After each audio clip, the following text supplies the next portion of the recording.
आपके देश में ये कंपनियां आती हैं, साबुन बेचती हैं, मंजन बेचती हैं, जूते चप्पल बेचती हैं, लेकिन ये कंपनियां अपने अपने देशों में बहुत ज्यादा हथियार बनाती हैं।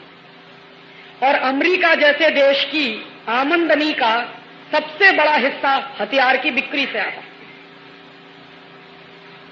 इस देश की पूरी इकोनॉमी, अमेरिका की पूरी अर्थव्यवस्था हथियारों के व्यवसाय पर टिकी हुई है। तो हथियारों का व्यवसाय चलना चाहिए, ये उनकी हमेशा की जरूरत रहती है। तो हथियारों का व्यवसाय कब चल सकता है? दो ही तरीके से चलता है। या तो दो देशों के बीच युद्ध चल रहा हो और उस युद्ध में वो हथियार बेचे जाएं, एक तरीका तो ये होता है। दूसरा तरीका यह होता है कि अगर दो देशों के बीच न होकर सारी दुनिया में कोई युद्ध चल रहा हो और उसमें हथियार बेचे जाए। और आज के जमाने में सारी दुनिया में एक अघोषित युद्ध चल रहा है जिसको आप आतंकवाद कहते हो। ये जो आतंकवाद के लोगों को जो भी लगे हुए हैं उसमें, चाहे वो कश्मीर में हो, चाहे वो आसाम में हो, चाहे नागालैंड में हो, चाहे त्रिपुरा में हो, चाहे मणिपुर में हो, या किसी भी दूसरे देश के हिस्से में हो, इन सारे बड़े बड़े आतंकवादियों को हथियार भेजने का काम ऐसी ही कंपनियां करती हैं। एक बंदूक है, आपने उसका नाम सुना होगा, AK-47। ये जो AK-47 नाम की बंदूक है, ये अमेरिका की कंपनी की बनाई हुई। और ये हिंदुस्तान में कैसे आती? पहले अमेरिका की कंपनियां उसको चीन में बेचती, चीन उसको पाकिस्तान को देता और पाकिस्तान के माध्यम से फिर हिंदुस्तान में आती। और हर साल अमेरिका और यूरोप के बहुत सारे देश लाखों करोड़ रुपए का हथियारों का व्यवसाय करते हैं। और हथियार दो तरह के होते हैं। एक तो वो हथियार होते हैं जो बंदूक की तरह के हैं, तो गोला बारूद की तरह के हैं। लेकिन आज की दुनिया में कुछ खतरनाक किस्म के भी हथियार बनते हैं जिनको हम केमिकल बम कहते हैं। और ये जो केमिकल बम होते हैं, वो केमिकल बम तोप के गोले से कुछ भिन्न तरह के होते हैं। उनमें जहरीली गैसें भरी जाती, और वो जहरीली गैसें जब बम फटता है तो पूरे वातावरण में फैल जाती हैं, और वो वातावरण में जो भी आदमी सूंघेगा उस गैस को, वो मर जाता है। तो तोप के गोले से ज्यादा असरकारक होता है केमिकल बम।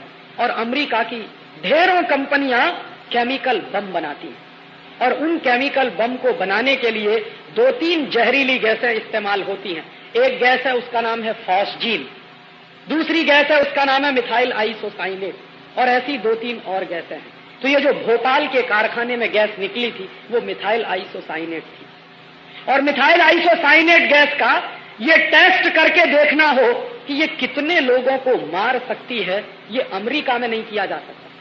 क्योंकि अमेरिका में वो मानते हैं कि लोगों की जिंदगी की कीमत बहुत है, इसलिए अमेरिका में नहीं कर सकते। और अमेरिका में ही नहीं कर सकते, अमीर देशों में कहीं भी नहीं कर सकते इस तरह के एक्सपेरिमेंट। कारण क्या है? कारण उसका एक सीधा साधा है कि उनके पर्यावरण के कानून बहुत सख्त हैं, और सरकारों ने कुछ ऐसी व्यवस्थाएं बनाई हैं कि वहां के लोगों की हत्या नहीं होनी चाहिए कोई भी एक्सपेरिमेंट करने। तो ऐसी कंपनियां ऐसे प्रयोग करने के लिए, जहरीली गैसों के प्रयोग करने के लिए हिंदुस्तान जैसे देशों को तलाशते। और यही हुआ था भोपाल। मिथाइल आइसोसाइनेट गैस निकली और एक रात में 10,000 लोग मर गए। और पिछले 12 साल में 5 लाख से ज्यादा लोग बुरी तरह से प्रभावित हुए। अभी भी मौत का तांडव चलता है भोपाल में, अभी भी लोग मरते हैं उस जहरीली गैस के असर से। वो उन्होंने बाकायदा खूबसूरत प्रयोग करके देखा। और इसी प्रयोग के बाद फिर अमेरिका की फौजों ने और यूरोप के देशों की फौजों ने केमिकल बम गिराए इराक के ऊपर, जब खाड़ी युद्ध हुआ। खाड़ी युद्ध में वही गैसों के जहरीले बम, वही केमिकल बम उन्होंने गिराए और उनको बराबर उसके परिणाम मिले। लेकिन बम गिराने से पहले के जो प्रयोग किए गए वो हिंदुस्तान जैसों में, ब्राजील जैसे देशों, चिली और कोस्टारिका जैसे देशों, कोलंबिया जैसे देशों, ऐसे गरीब देशों में जहां की सरकारें बिकाऊ होती हैं, वहां पर इस तरह के एक्सपेरिमेंट किए जाते हैं। तो ये जो भोपाल में वो जो कुछ हुआ था वो ऐसे ही दुर्घटना नहीं, वो हिंदुस्तान के लोगों पर किया गया एक्सपेरिमेंट है। और ये एक्सपेरिमेंट आगे और बढ़ेंगे। ऐसे ढेरों एक्सपेरिमेंट किए जा रहे हैं। एक विदेशी कंपनी आई है, हिंदुस्तान में दवा बेचती है, और वो दवा दुनिया के किसी भी देश में नहीं बिकती। अभी तक उस दवा के ऊपर कोई क्लिनिकल टेस्ट नहीं किया गया, कोई क्लिनिकल ट्रायल नहीं किया गया है। लेकिन यहां के लोगों के ऊपर उस दवा का क्लिनिकल टेस्ट और क्लिनिकल ट्रायल हो रहा है। उस दवा का नाम है नॉरप्लांट। बहनों के ऊपर हो रहा है। ये दिल्ली में चल रहा है और दिल्ली के सारे डॉक्टर जानते हैं कि इस दवा का क्लिनिकल टेस्ट कहीं हुआ नहीं है, उसको हिंदुस्तान में भेजा गया। और ऐसी एक नहीं, शायद आप लिस्ट बनाइए तो सैकड़ों दवाएं हैं जिनको दुनिया के तमाम देशों में जहर घोषित किया है, वो हिंदुस्तान में धड़ल्ले से ऐसी और ऐसी कंपनियां लेके आती। ब्रिटेन में नहीं चलती, ऐसी तकनीकों को लाके हिंदुस्तान में डंप कर रहे हैं। और आपको मैं बताऊं, ये जो बंबई है ना, और बंबई के बाजू में पूरा गुजरात है, मैं आज आपसे ये कह रहा हूं कि अभी तो एक भोपाल बना है हिंदुस्तान में, गुजरात में तो 50 से ज्यादा ऐसी बन सकते हैं।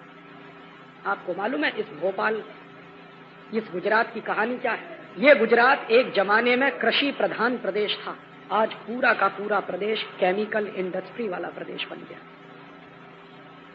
मैं जब भी बड़ौदा से गुजरता हूं, जब भी भरूच और अंकलेश्वर से मेरी ट्रेन गुजरती है, फिर मैं चक्कर आने लगता है। बड़ौदा के लोग मुझसे बताते हैं, मैं जाता हूं बड़ौदा, पानी वहां का जहरीला हो गया, जमीन के नीचे से निकलने वाला पानी जहरीला हो गया।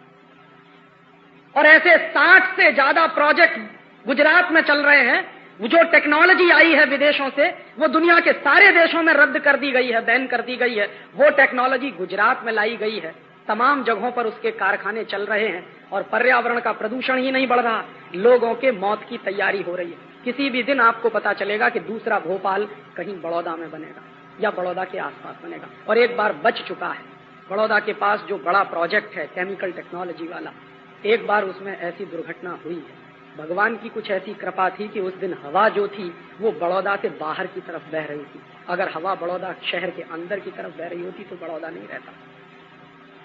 इतने खतरनाक प्रोजेक्ट इस देश में आए और ये सब टेक्नोलॉजी के नाम पे लाए गए। और ऐसे जगह जगह विनाश के कारखाने खड़े किए जा रहे हैं और ये सारी की सारी केमिकल इंडस्ट्री वहां से बंद की जा रही है, यूरोप के देशों से, अमेरिका के देशों से, और उसको हमारे यहाँ लाके लगा रहे हैं। मुझे दर्द बहुत है अपने दिल में भोपाल का, क्योंकि 12 साल हो गया है, अभी तक किसी को न्याय नहीं मिला। हमारे जैसे लोग 12 साल से, मैं तो मेरे विद्यार्थी जीवन से ये मांग कर रहा था कि वॉरेन एंडरसन, जो यूनियन कार्बाइड कंपनी का सबसे बड़ा ऑफिसर, उसको लाके हिंदुस्तान में गिरफ्तार करके मुकदमा चलाया जाना चाहिए, लेकिन आज तक किसी सरकार को फुर्सत नहीं है उसको गिरफ्तार करने की। इस देश में न्याय की पद्धति क्या है? आपकी आंखों के सामने, मेरी आंखों के सामने हजारों लोग मरे हैं, लाखों लोग मर रहे हैं, लेकिन उनको हम न्याय नहीं दे पा रहे हैं। ये कैसा न्याय है? ये भोपाल में हुआ है और अगले तमाम जगहों पर होने की तैयारी है। इसलिए मैं आपको चेतावनी दे रहा हूं कि ये भोपाल एक नहीं है, हिंदुस्तान में 60-70 भोपाल बन सकते हैं किसी भी दिन। जिस दिन वहां इस तरह के एक्सपेरिमेंट होने शुरू हो जाएंगे, वो भोपाल बन जाएंगे, क्योंकि वो मानते हैं कि हम और हमारे जैसे लोग तो विदेशी कंपनियों की लेबोरेटरी के चूहे हैं, हमारी तो कोई औकात नहीं है, हमारी तो कोई हैसियत नहीं है, मरे तो मर जाएं। और उससे भी ज्यादा दुख मुझे दूसरी बात का होता कि भोपाल में जो हजारों लोग मर गए, हमारे दिल में कहीं हलचल नहीं हुई है। सारे देश ने शांति के साथ इसको देखा। सरकार बिक जाती है, समझ में आता है, कोर्ट कुछ नहीं करता, समझ में आता है, लेकिन देश के लोग इतने मरे हुए हैं कि मेरा भाई मर गया, मेरे पड़ोसी मर गए, लेकिन हमारी आंखों का पानी भी नहीं उतरा। जानते हैं ये क्यों हुआ?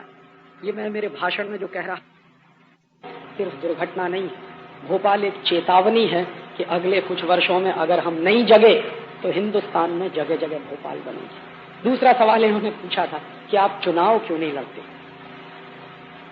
और मेरा जवाब मैं आपको बता दूं कि अगर मैं चुनाव लड़के पार्लियामेंट में पहुंच भी जाऊं तो ये पार्लियामेंट मेरा नहीं है, ये पार्लियामेंट उनका है। ये पार्लियामेंट्री डेमोक्रेटिक सिस्टम मेरा नहीं है, स्वदेशी नहीं, ये विदेशी तंत्र है। और इस विदेशी तंत्र में आप किसी भी अच्छे से अच्छे आदमी को भेज दीजिए, वो वही करने वाला है जो हो रहा है। इसको एक उदाहरण से समझिए। हमारे यहाँ पता है क्या होता है, और तीसरे सवाल का जवाब भी इसी में आ जाएगा कि ये भाजपा अपनी है कि नहीं। क्या होता है कि ये पूरी की पूरी व्यवस्था एक मोटर गाड़ी की तरह है। आप ड्राइवर बदलते जाते हो लेकिन कार वही चलती जाती है।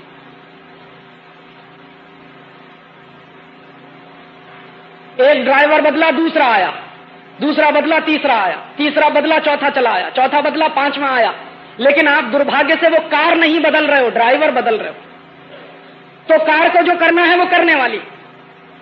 और धीरे धीरे एक दिन आपको ये समझ में आएगा कि अभी तो वो इंडियन ड्राइवर से काम चला रहे हैं, 4-5 साल और रुक जाइए, इंडियन ड्राइवर को निकाल के